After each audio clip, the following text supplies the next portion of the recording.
Muy buenas a todos. En el día de hoy quiero hablar sobre la contradicción que se está dando actualmente con la justicia colombiana. Y me refiero exactamente al caso que junta a dos personajes, Diego Caena y Álvaro Uribe Vélez. Pero a raíz de la historia que voy contando, se van a ahondar otros personajes más, pero estos dos son los principales. Así que tengo que remontarme a lo que fue el inicio. En 2018, el caso Madre inicia prácticamente con la Corte Suprema investigando a Álvaro Uribe Vélez por supuesta manipulación de testigos. Todo inicia porque Juan Guillermo Monsalve, a este personaje ténganlo muy en cuenta, y junto con alias Víctor. Entonces, volviendo a tomar el hilo, Monsalve es un ex paramilitar en la picota que declaró contra Uribe y su hermano Santiago, que tenían nexos con el paramilitarismo. La corte sospechó que desde el círculo de Uribe se están moviendo fichas para que Monsalve cambiara de testimonio. Abro paréntesis. Los allegados, conocidos y familiares de Monsalve dicen que no tiene nada que ver con el paramilitarismo. ¿Y por qué aclaro este punto? Porque ya lo han tomado como paramilitar solamente porque la justicia como tal lo declaró así a él, siendo todo alrededor de Monsalve diciendo que el tipo no era un paramilitar.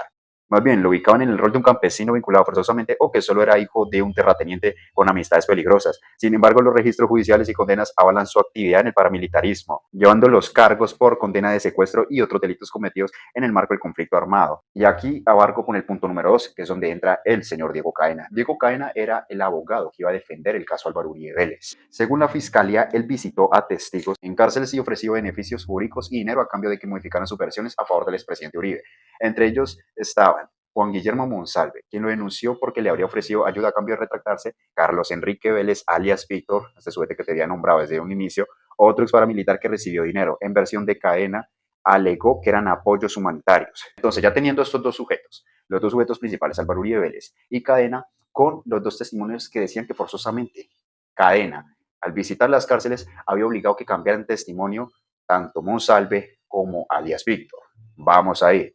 Voy al punto número 3. Se abre investigación contra Caena para el 2018-2019. En ese periodo de un año, la Corte y luego la Fiscalía recopilaron audio, chats y testimonios que mostraban la intermediación de Caena. Abro nuevamente paréntesis. Estos chats y audios que recopilan tanto la Corte como la Fiscalía, recordemos que en gran parte fueron resultados de las chuzadas que le hicieron Álvaro Uribe Vélez con Diego Caena, para ser más exactos, al teléfono, al celular de Álvaro Uribe Vélez. ¿Por qué se dio esto? Por lo siguiente. La investigación inicial no era contra Uribe, sino contra Iván Cepeda, que desde el 2018 ya tenía un caso abierto.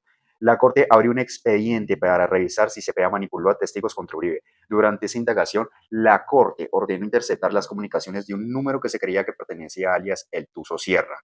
Error administrativo. Coincidencialmente, era el número de Álvaro Uribe Vélez. Por esa vía, la Corte escuchó conversaciones entre Uribe y Caena, donde hablan de gestiones con testigos.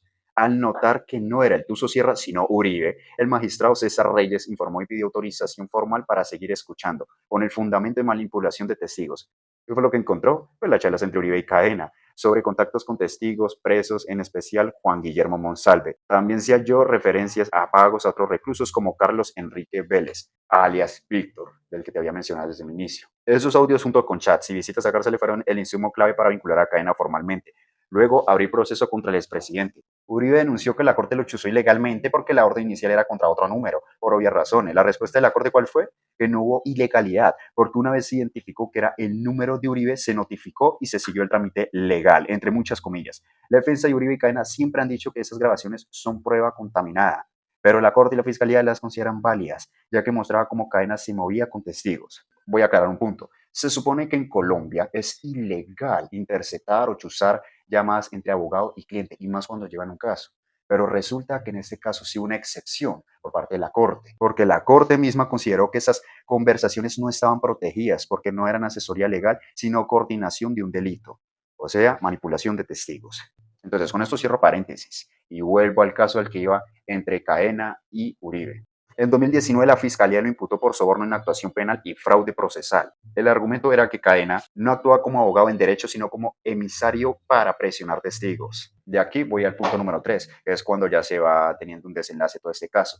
Entre el periodo del 2020 y el 2023, el juicio se fue dilatando, pero ya para el 2024, la Fiscalía presentó los alegatos finales pidiendo condena. Ya para este mes de agosto, en el 2025, la juez condena a Caena por soborno en el caso de Monsalve. Lo absolvió en el caso de Carlos Enrique Vélez, alias Víctor, por las dudas que generaba ese testigo. La Fiscalía pidió 7 a 8 años de prisión No le dictaron captura inmediata, sigue en libertad hasta que se confirme en segunda instancia. Y en la segunda instancia ya le compete tal cual como Álvaro Uribe Vélez, que presentó el prescrito para antes del 13 de agosto al Tribunal Superior de Bogotá. Ya para septiembre es que se leerá la pena exacta que lleve Diego Cadena. ¿Esto en qué vincula el caso de Álvaro Uribe Vélez? Pues lo siguiente, y aquí es cuando se presenta la contradicción. A Uribe se le condena como autor intelectual, o sea, el determinador, pero su supuesto ejecutor, Cadena, no fue condenado en todos los mismos hechos, sino solo en uno que es el de Monsalve. Para que exista determinador, por obvias razones, debe haber un ejecutor responsable de exactamente ese mismo delito. Pero resulta lo siguiente, ¿cómo puede ser que Uribe reciba 12 años si el abogado al que se señala como instrumento de esa conducta no fue condenado en toda la línea de cargos? Cadena es condenado parcialmente como ejecutor, pero absuelto en otra parte del mismo entramado.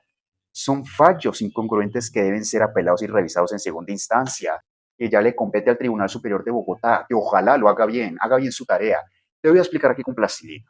Aquí tengo el caso de Uribe, aquí tengo el caso de Cadena. A Uribe se le condena de lo siguiente: soborno a testigos y fraude procesal, condenándolo sobre ambos casos como el de Monsalve y Carlos Enrique, alias Víctor, siendo Uribe el determinador para que el ejecutor Cadena cumpliera con su parte, pero en su lugar se le halla culpable sobre el caso Monsalve de ofrecerle beneficios a cambio de que se retractara, pero absuelto en el caso de Carlos Enrique Vélez, alias Víctor, ya que el juez dijo que no había certeza absoluta ni pruebas sólidas, pues Vélez era poco confiable. Y entonces por eso mismo aquí voy en el punto y queda claro, te acusan sobre soborno o fraude a estos dos sujetos, Monsalve y alias Víctor, y resulta que Cadena, que es el ejecutor, solamente se le acusa por Monsalve y no por Víctor. Es poco creíble. ¿Cómo carajos la juez Heredia de una le imputa estos dos cargos, por el soborno a estos dos, y resulta que aquí a este se le imputa por un 50%, o sea, solamente por el de Monsalve y no por el otro porque es poco confiable? Entonces, pero si era confiable para la señora juez Heredia. Qué contradicción tan hijo de perra. De esa forma, si la justicia aquí en Colombia quiere retractarse como tal, ya le compete al Tribunal Superior de Bogotá que haga bien su tarea y revisar bien el caso de Cadena y hasta incluso ya sería modificar o tumbar. No le puede achacar más. O modifica o tumba como tal la condena a Álvaro Uribe Vélez, porque aquí hay una contradicción notoria. Aquí, mejor dicho, no se necesitan dos dedos de frente para caer en cuenta de eso. Y hasta en cierta parte, deja más que claro que la juez Heredia simplemente tenía esa tirria hacia Álvaro Uribe Vélez, siendo completamente parcial para un bando, condenándolo en primera instancia, porque si Álvaro Uribe Vélez es el determinador, por lo tanto tiene que haber un ejecutor. No puede ser de que él determina y el ejecutor aquí, en su caso independiente, no se le acusa por lo mismo que aquí al determinador.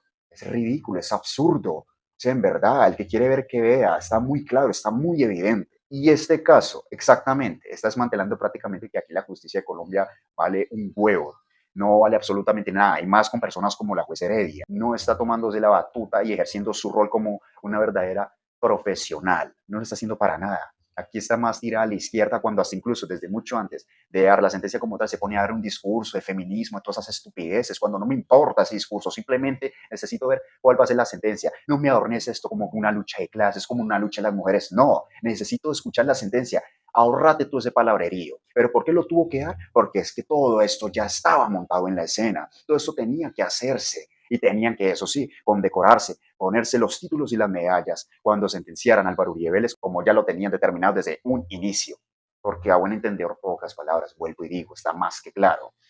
Mano de ratas. Aquí de manera resumida se lo traté de hacer como lo más fácil posible para que no tomara gran tiempo y explicarle tal cual a las personas de bien. Ahí luego vendrá a ver un cuanto mamerto que sigue con su estupidez y ellos, la verdad, o sea, yo no me espero que ellos comprendan como tal este video, porque ellos no comprenden ni una mierda, para decirlo así de manera directa. Pero bueno, los dejo porque me tengo que ir a ver la pelea de Chimaev.